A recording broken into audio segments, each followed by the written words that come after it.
Hello everyone, my name is Jacob and this thing in my hand is a lens? Oh yeah, that's right. It's the 24 to 70mm full frame lens. Everyone has it. Everyone uses it. And do you know which two focal lengths are getting used the most with this lens? The answer is both ends of the zoom range. 24 and 70. And do you know what else offers both of these focal lengths? This thing, the new DJI Air 3 drone.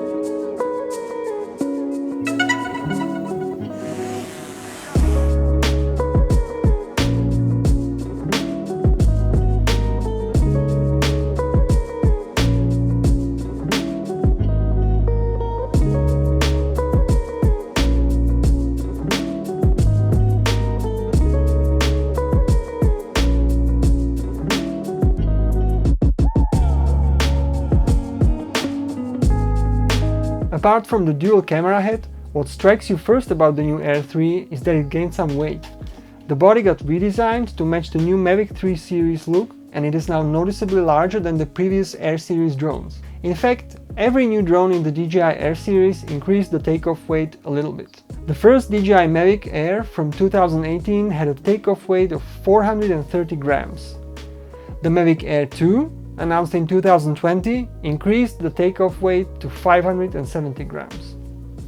1 year later, in 2021, the DJI Air 2S had a takeoff weight of 595 grams. The new DJI Air 3 now has to lift 720 grams into the air. Honestly, I think the weight increase is a good thing. First of all, a heavier drone is more resistant to wind. Second of all, more weight means the battery pack could be heavier, and this results in more airtime. DJI claims up to 46 minutes. Thankfully, the increased weight of the DJI Air 3 still does not put it in a different category when it comes to drone regulations. In Europe, the Air 3 comes with a C1 label, which allows for a maximum takeoff weight of 900 grams and puts the drone in the A1 subcategory. For instance, the recently announced DJI Mavic 3 Pro slightly exceeds the 900 grams weight and therefore has to have a C2 label in Europe. This puts it into the A2 subcategory that brings further restrictions and requirements. This is all part of the new drone regulation that will be fully effective from the 1st of January 2024. In the United States, according to the FAA, the rules are the same for all drones between 250 grams and 25 kilos. Anyway, the 720 grams of the Air 3 is fine for me. The DJI Air 3 now has an omnidirectional obstacle sensing. There is a sensor on each of the 4 corners of the drone and a few more sensors along with an LED light at the bottom. Apart from all the sensors on its body, the Air 3 also has an internal fan, so it will not overheat during firmware updates or longer idle periods. So this is it. That's the new DJI Air 3 with dual cameras. Let's go fly.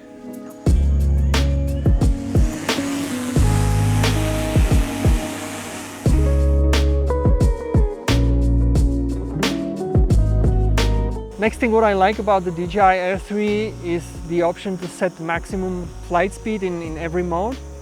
That's something what first came to the Mavic 3 Classic, and then the Mini 3 Pro got it with a firmware update.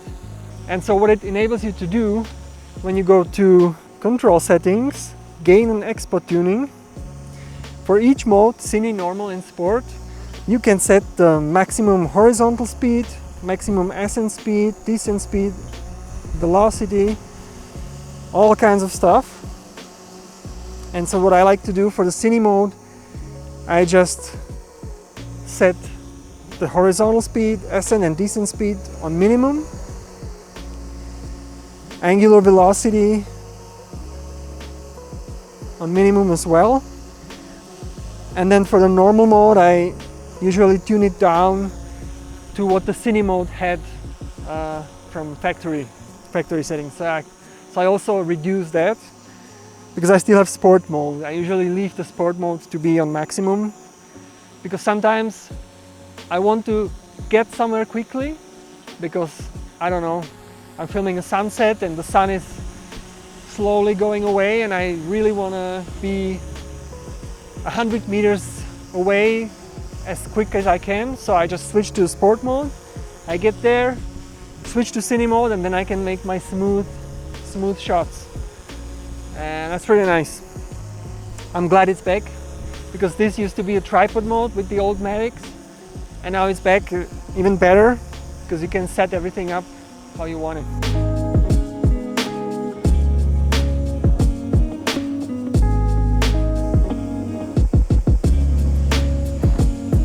Now let's finally talk about the most interesting part of the new Air 3, the cameras. For the first time in DJI's Air series, there is a dual camera system. There are now 2 sensors and 2 lenses in the gimbal stabilized camera head. At the bottom there is a 24mm equivalent f1.7 wide-angle lens camera, and above there is a 70mm equivalent f2.8 mid-telephoto lens camera.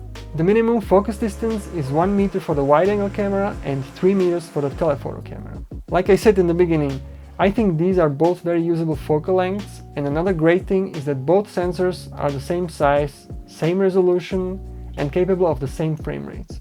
These are both DJI stacked 1/1.3 inch type sensors with 48 megapixels resolution. It is the same sensor that is used in the Mini 3 Pro, and the wide-angle camera of the Air 3 even uses the same lens as the Mini 3 Pro. Traditionally in the Air series, the aperture on both cameras is fixed, so to keep the shutter speed near the 180 degrees rule, ND filters are a must. DJI is selling a 4-piece ND filter set with ND strengths of 8, 16, 32 and 64. Unfortunately, I didn't have this set for my review, so the shutter speed in my clips is all over the place. Compared with the previous DJI Air 2S, which was capable of 5.4K video with a larger 1-inch type sensor, the maximum video resolution with the Air 3 is UHD 4K. In the normal mode, 4K is available in 24, 25, 30, 48, 50 and 60 frames per second. In slow motion mode, 4K UHD is available at 100 frames per second without any crop.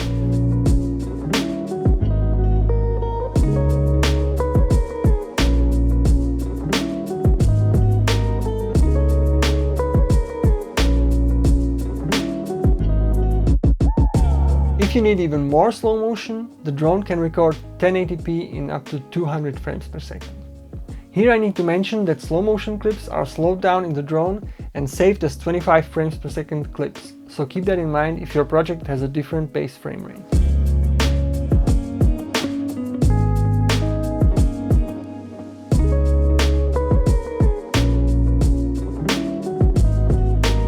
The bitrate is limited to 150 megabits per second in H.265 codec, wrapped in an MP4 container. Some modes are also available in the older H.264.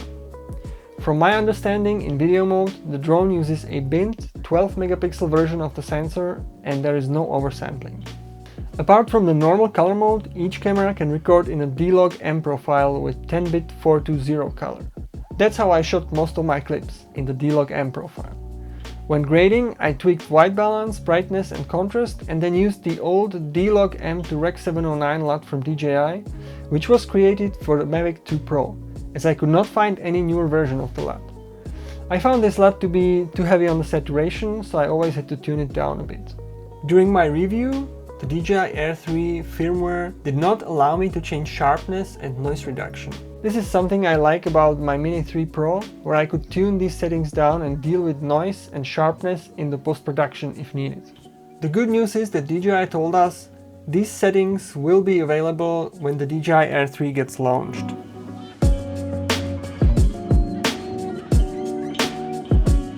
Talking about the Mini 3 Pro, I tried to compare the D-Cinelike from the ultralight drone with the D-Log M from the Air 3. I used the same settings and filmed a landscape side by side. Comparing the ungraded clips, I find the D-Cinelike from the Mini 3 Pro slightly darker. It is also visible that the Mini had the noise reduction and sharpness turned all the way down. After grading, I can hardly see any difference at all. Unfortunately, unlike with mobile phones that have multiple cameras, with the Air 3 it is not possible to switch cameras while recording a clip. You have to end the clip, switch the cameras and then start recording again. In one of my test sessions, when I was filming directly against the sun during sunset, I noticed both cameras have red flares. I would say with the telephoto camera, these flares are even more visible. So this is something to keep in mind when you want to shoot directly into the sun.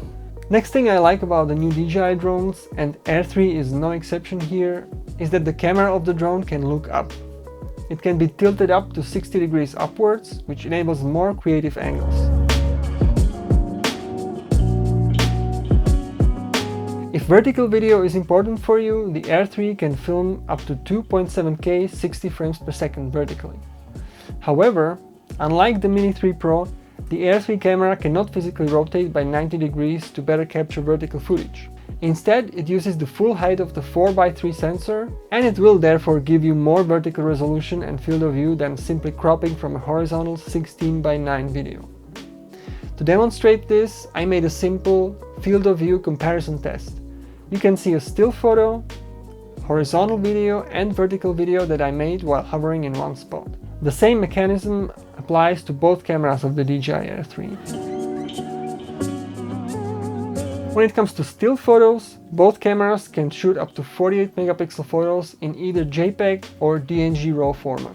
For video recording, the Air 3 also offers a so-called night mode, but it is limited to a maximum of 30 frames per second and is only available with the normal color profile, so only in 8-bit. It allows the ISO to be set all the way up to 12,800. I tried the night mode at ISO 6400, but the image quality was not very good as the drone's noise reduction heavily processed it, and I saw some macro blocking and it was just not nice. I would honestly stay in the normal mode and rather use the D-Log M 10-bit mode. Higher ISO footage is generally not good with this drone. If you need to film in low light environments often, I would opt for one of the Mavic 3 series drones with their Micro Four Thirds cameras. The new DJI RC2 controller is very similar to the DJI RC. It features the same button layout and a bright 5.5-inch screen. What is new are these two external antennas that can be optimally positioned depending on the drone's location. The remote has a 32 GB of internal storage that can be expanded with a micro SD card. The brightness of the new RC2, it's actually not that bad. I mean, it's really sunny now, but I can still see what I'm doing. The controller has two function buttons at the bottom, and right now they are mapped both on tilting the camera down very quickly, which is also useful when just suddenly you want to look down because there's something interesting happening, then you just press the button and the camera looks down in 1 second. You don't need to tilt the camera down slowly with the dial. And those are custom buttons, so you can map whatever you want there. The only thing that bothered me was that I could not hide the timer on the screen recording. I could only move it, but it is still visible in the screen recording itself. Also, the DJI Fly app was constantly showing me notification to update FlySafe, but it was up to date. I suppose this is only a beta app bug that disappears with the full release. The battery charger, apart from charging the batteries, now has a special function called power accumulation, and I think it might be useful in certain scenarios.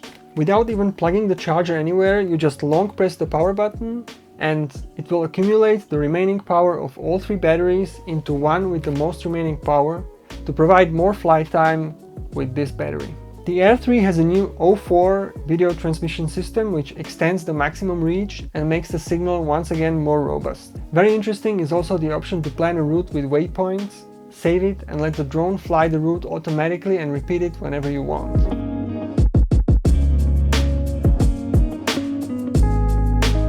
The drone again offers a variety of smart features such as active track. Thanks to the omnidirectional sensing, it should be able to maneuver itself automatically through terrain and follow the selected subject. To summarize my findings, the DJI Air 3 is a really versatile drone. It offers two very usable focal lengths on two cameras that can easily match each other thanks to the same image sensors. The flight time is also good, and I'm a big fan of the 4K 100 frames per second mode. Because of the smaller sensors, however, the low light performance is not that great. Also, the competition is tough. There is the ultra-lightweight Mini 3 Pro with the same wide-angle camera as the Air 3, true vertical mode, and all this in a package which weighs less than 250 grams. And then there is the DJI Mavic 3 Classic with a much better main camera. I would say the Air 3 is the king of versatility, and I think the C1 label will further increase its popularity in Europe. The price of the Air 3 begins at $1,099, which will get you the standard drone package with the DJI RC-N2 controller without display.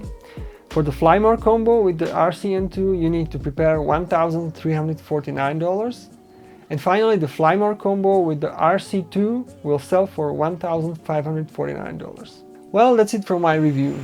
What do you think about the new DJI Air 3? Let me know in the comment section under the video or under my review article on CineD.com. Thank you for watching, see you next time.